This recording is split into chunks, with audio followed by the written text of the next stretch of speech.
Sabe uma coisa muito louca sobre a forma como a gente organiza a sociedade moderna hoje em dia? Tem várias, mas qual exatamente? Essa obsessão, tipo, uma obsessão quase doentia mesmo, por tentar prever e controlar o caos. A gente lê as notícias, acompanha o sobe e desce da economia, e o nosso instinto imediato é tentar concretar o chão, sabe? Ah, total. Construir muros mais altos. Isso. Criar mais regulações, eliminar qualquer margem para surpresa. Mas a grande questão deste nosso mergulho profundo de hoje é: e se essa premissa básica estiver matematicamente errada? E está. É uma ilusão perigosa. Exatamente. E se a desordem, a incerteza e os choques não forem falhas no sistema, mas sim o próprio combustível necessário para que as coisas prosperem? Fiquei super curiosa com isso. Nossa análise de hoje tão urgente, eu diria, porque bate de frente com tudo que a gente aprendeu sobre segurança. Uhum. E como quem acompanha o mundo das finanças e da filosofia do risco já deve suspeitar, nós estamos focando nas ideias de Nassim Nicholas Taleb. A proposta central do trabalho dele, a antifragilidade. Que é um conceito fascinante. Muito.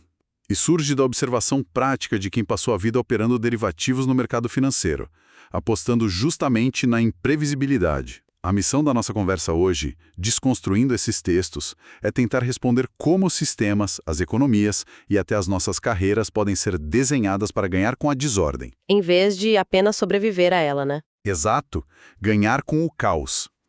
E se conectarmos isso ao cenário geral, a gente percebe que a humanidade tem um ponto cego cognitivo gigantesco sobre isso, tão colossal que a prova está no próprio dicionário.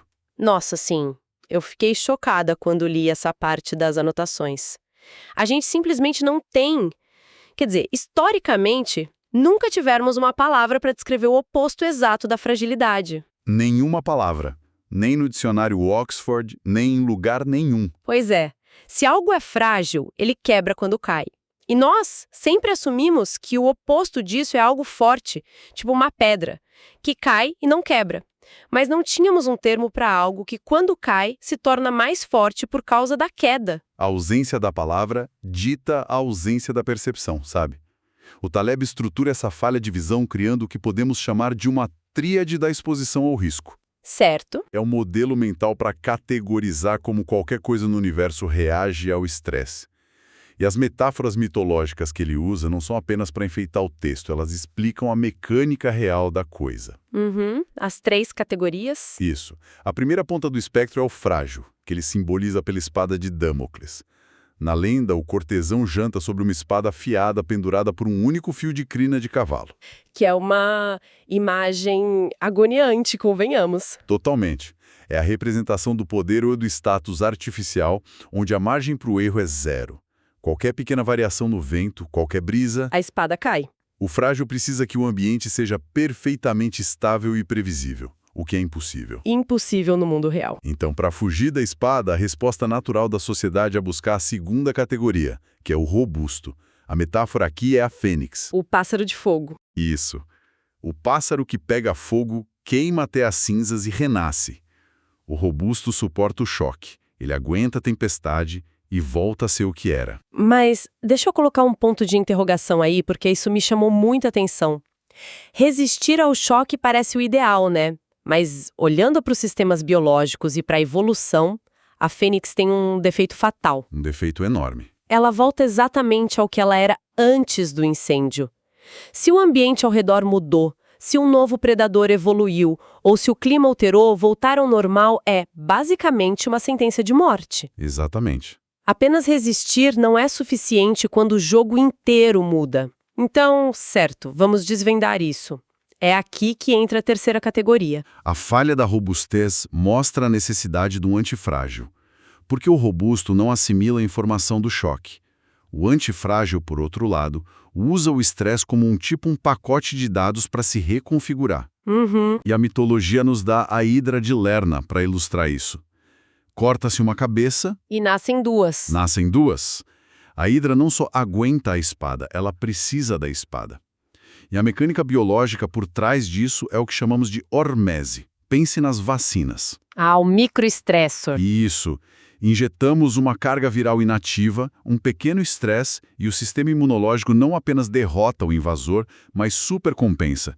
Ele cria um mata de defesa para ataques muito maiores no futuro. A analogia do levantamento de peso nas fontes ilustra isso perfeitamente também. O músculo na academia não está apenas suportando o peso de forma teimosa. Não, ele está sofrendo dano. Exato, as fibras musculares literalmente sofrem microlesões. O tecido rasga, é uma desordem localizada ali. E porque houve esse dano, o corpo entende que o ambiente exige mais força e reconstrói aquela estrutura com uma margem de segurança muito maior. O músculo só cresce porque foi agredido. E essa supercompensação é o núcleo da antifragilidade. O sistema usa o ruído, a volatilidade e os pequenos erros como um feedback imediato. Se a gente tirar o peso da academia, O músculo atrofia. atrofia. Se tirarmos os pequenos vírus do ambiente de uma criança com excesso de higiene, o sistema imunológico atrofia. A privação do estresse é, ironicamente, o que cria verdadeira fragilidade. Então, seguindo a lógica da biologia, por que a sociedade moderna, as políticas governamentais, as grandes corporações, por que gastam bilhões tentando higienizar o mundo de qualquer flutuação? É uma boa pergunta. Parece que a gente está criando uma gigantesca bolha de vidro e chamando isso de segurança. E estamos, porque a modernidade sofre de uma ilusão de controle de cima para baixo. O material critica duramente essa ideia de que sistemas complexos, tipo economias inteiras ou ecossistemas de saúde, podem ser gerenciados como se fosse um relógio suíço mecânico. E não podem. De jeito nenhum.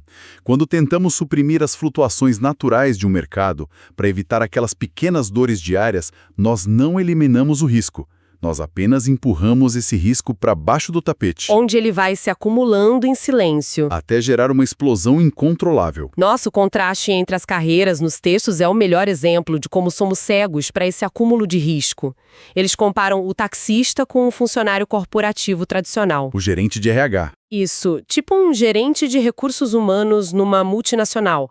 O senso comum diria que o funcionário tem estabilidade, afinal, o salário cai todo dia 5, bonitinho, e o taxista tem uma vida frágil, lidando com o trânsito, o carro que quebra, um dia de chuva que diminui o movimento. Mas a mecânica oculta aí é a distribuição do erro. O taxista está exposto à volatilidade contínua. Cada dia ruim é uma pequena falha que fornece informação na mesma hora. Se uma rua está interditada, ele muda a rota. Exato. Se a demanda cai de manhã, ele dirige à noite. Ele tem o que chamamos de variabilidade diária de renda. Essa oscilação impede que ele sofra um choque repentino e absoluto. O máximo que ele perde É um dia de trabalho. Enquanto o gerente de RH tem um gráfico de renda que é uma linha reta perfeita e horizontal. Zero variabilidade. até aqui. É que um cisne negro, um evento estatisticamente improvável e de impacto massivo, atinge a economia.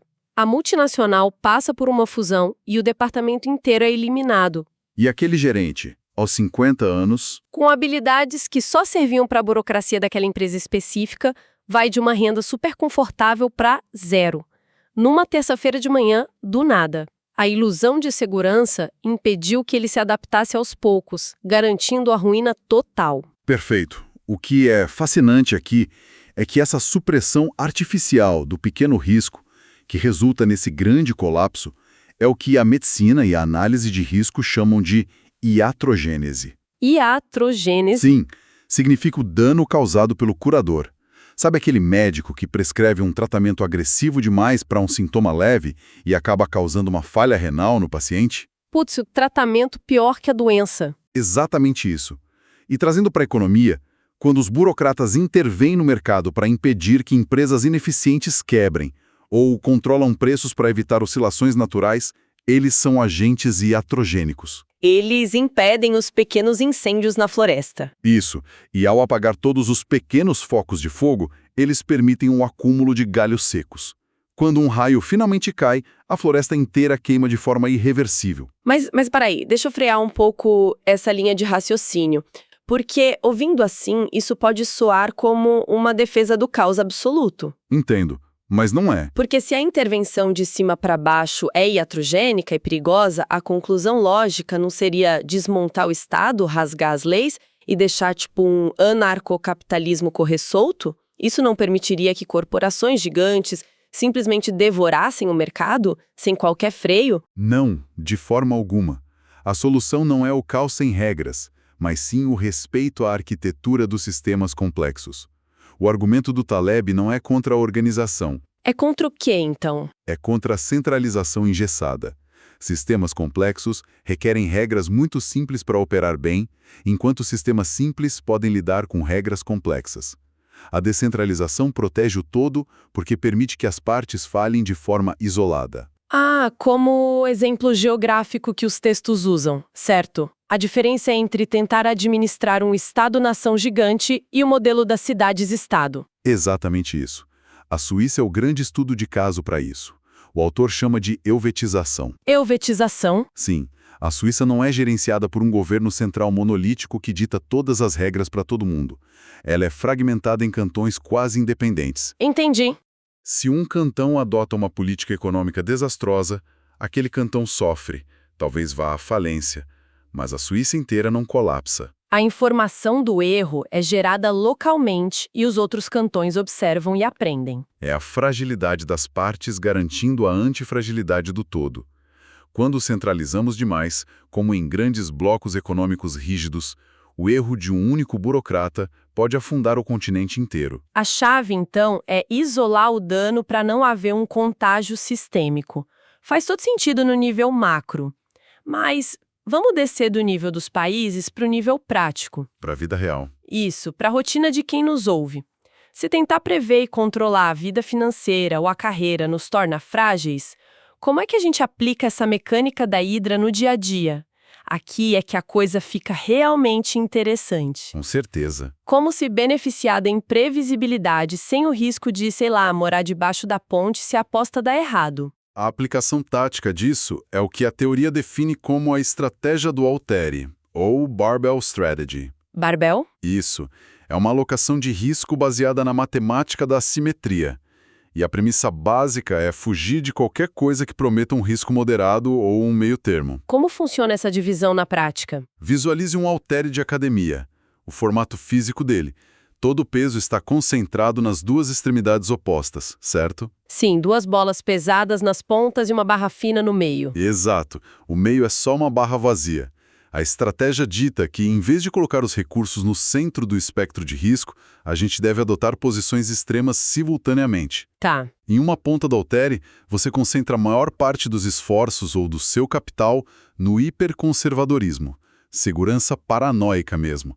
É a proteção absoluta contra a ruína, não importa o quão pequeno seja o retorno. Certo, segurança máxima de um lado. E na outra extremidade, coloca-se uma pequena fração em apostas altamente especulativas, agressivas, onde a probabilidade de perda é alta, sim, mas a perda máxima é minúscula e o ganho potencial é quase infinito. Ah, entendi a lógica financeira. Seria tipo manter 90% das economias em títulos do Tesouro, um investimento super chato e seguro, O mais previsível possível. e aí pegar os 10% restantes e colocar em opções de alto risco ou em startups em estágio inicial, porque se a startup for a zero, o patrimônio principal está intacto. Ninguém vai morar debaixo da ponte. Exato. Mas se a startup virar o próximo unicórnio de tecnologia, o retorno multiplica o patrimônio inteiro.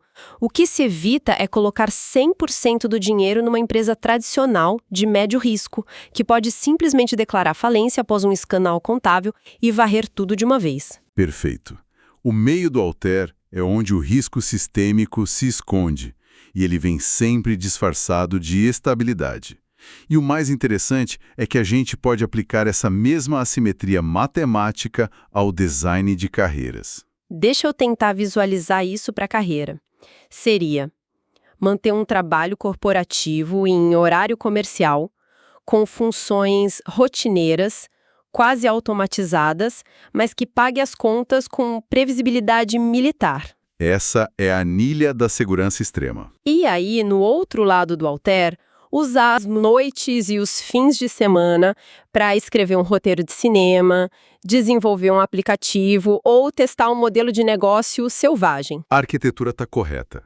A perda no lado especulativo é limitada ao tempo investido e talvez alguns recursos iniciais. O emprego chato garante a sobrevivência térmica e calórica, mas se o aplicativo explodir em popularidade. O ganho é exponencial, muda a vida inteira. Mas me surge uma crítica profunda a essa abordagem. Um outro tipo de fragilidade, tipo uma fragilidade psicológica, passar 8 horas por dia em um cubículo carimbando processos não parece uma receita para o esgotamento mental e a apatia? Isso não derrotaria todo o propósito de ser antifrágil? Essa é uma excelente provocação. Mas a resposta está no desacoplamento entre sobrevivência financeira e realização intelectual. A estratégia argumenta que o erro moderno é tentar encontrar as duas coisas no mesmo lugar. Sabe aquele clichê do trabalhe com o que ama e nunca mais precisará trabalhar? A maior mentira que já nos contaram. Totalmente. Ao exigir que o emprego pague os boletos e também forneça um propósito de vida transcendental, as pessoas se colocam bem no meio do alter. Elas aceitam empregos de risco moderado em áreas criativas ou em startups não consolidadas, trabalhando 80 horas por semana. Sim, por um salário mediano e promessas de ações que provavelmente não valerão nada. Se a empresa quebra, elas perdem o dinheiro e a identidade de uma só vez. A ruptura total, nossa. Exatamente. O emprego monótono no lado seguro do alter não deve sugar a alma. Ele deve ser feito com o mínimo de fricção emocional possível, justamente para preservar a energia mental para o lado explosivo do alter à noite.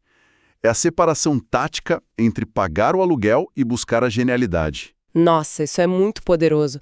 Ao limitar a desvantagem a zero, o lado positivo fica escancarado para capturar qualquer cisne negro positivo que passe voando. Faz muito sentido no nível individual. Sim. Mas quando escalamos isso para o topo da cadeia alimentar, a dinâmica muda, não acha? O que acontece quando grandes instituições, banqueiros ou políticos adotam o lado de altíssimo risco do alter, especulando loucamente no mercado, mas quando a roleta cai no vermelho, eles conseguem transferir a perda para o cidadão comum? Isso levanta uma questão importante, que é a espinha dorsal de todo problema sistêmico moderno. E nos leva ao conceito ético definitivo dessa discussão. Que seria? Skin in the game, ou ter a própria pele em jogo.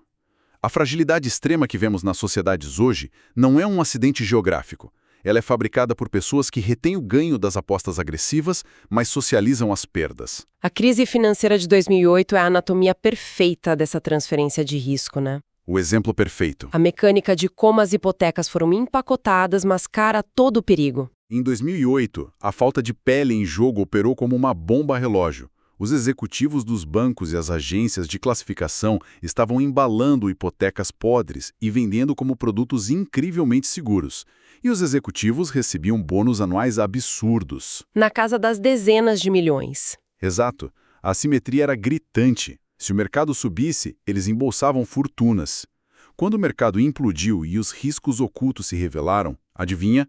Eles não tiveram que devolver os bônus, eles não perderam as próprias casas. O Estado interveio, resgatou os bancos com o dinheiro dos impostos e a conta foi paga pela população que sofreu com desemprego e inflação. É a privatização dos lucros e a socialização dos prejuízos. O material de apoio traça uma categorização ética muito clara sobre quem toma as decisões na sociedade baseada exatamente nessa simetria de risco, a tríade do risco. Explica essa tríade pra gente. O primeiro grupo são aqueles sem pele em jogo, pessoas que ditam as regras, mas ficam isoladas das consequências.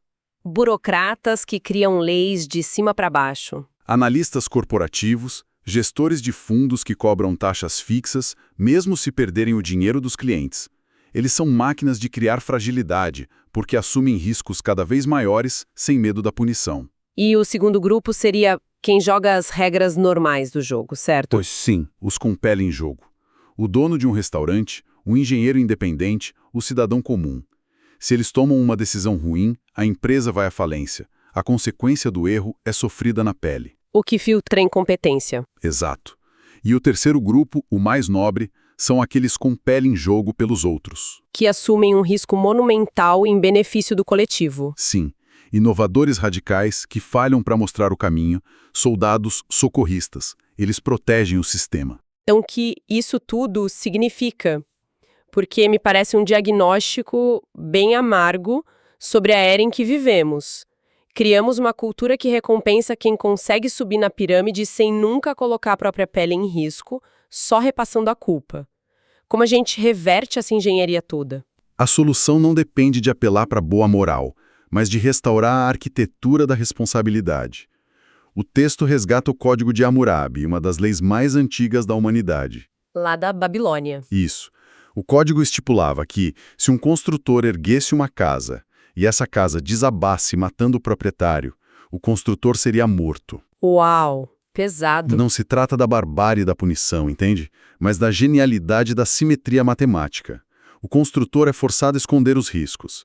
Não, ele é forçado a construir fundações além do necessário, supercompensando a segurança, porque a vida dele está literalmente atrelada ao sucesso da obra. Ele é forçado a tratar a construção do outro como a sua própria. O princípio da antifragilidade em escala social é que ninguém deve poder tomar uma decisão que afete terceiros sem estar exposto aos mesmos riscos em caso de falha.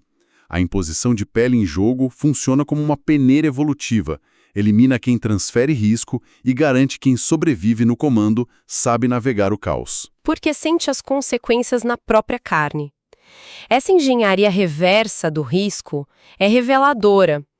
E, caminhando para a nossa síntese final, fica muito claro que tentar organizar o mundo criando muros não funciona.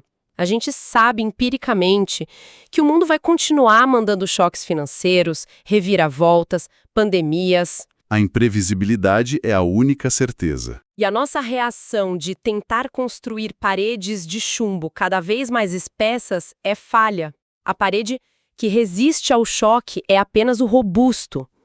E uma hora, se o choque for grande demais, ela trinca e desaba de uma vez. A grande lição de hoje não é evitar o vento, mas se transformar naquilo que usa o vento como combustível. Como uma fogueira se alimenta da tempestade. Perfeito. E para quem acompanha essas ideias e quer aplicar logo, o passo é auditar a própria vida amanhã cedo, onde existe uma falsa percepção de controle, onde as decisões diárias estão alocadas naquele risco médio perigoso. Seja na carreira, nos investimentos Ou na saúde. É começar a aplicar a estratégia do Alter em pequenas escalas. Garantir a base da sobrevivência de forma quase paranoica e abrir pequenas janelas para testar o caos altamente recompensador. Entender que essa pequena volatilidade diária é a única informação real que temos para não sermos esmagados no futuro. Sensacional. Para encerrarmos a nossa análise de hoje, eu quero deixar um ponto de reflexão para todo mundo que está processando essas informações agora. Manda. A cultura moderna nos treinou incansavelmente para venerar a Fênix. Gastamos meses, às vezes anos de esforço mental e financeiro tentando desesperadamente voltar ao normal depois de uma crise. Tentando garantir que após o choque tudo volte a ser exatamente igual ao que era antes, preservando o ego e a rotina a todo custo. O que, como vimos, é uma armadilha. Mas se os sistemas mais resilientes e exponenciais do universo operam sobre a lógica da Hidra, fica a provocação. Qual é a cabeça na rotina de quem nos escuta, seja no trabalho ou nas crenças pessoais, que está sendo protegida sob redomas de vidro pelo puro medo da desordem, mas que talvez precisasse urgentemente ser cortada pela realidade para que duas novas e infinitamente mais fortes pudessem nascer no lugar?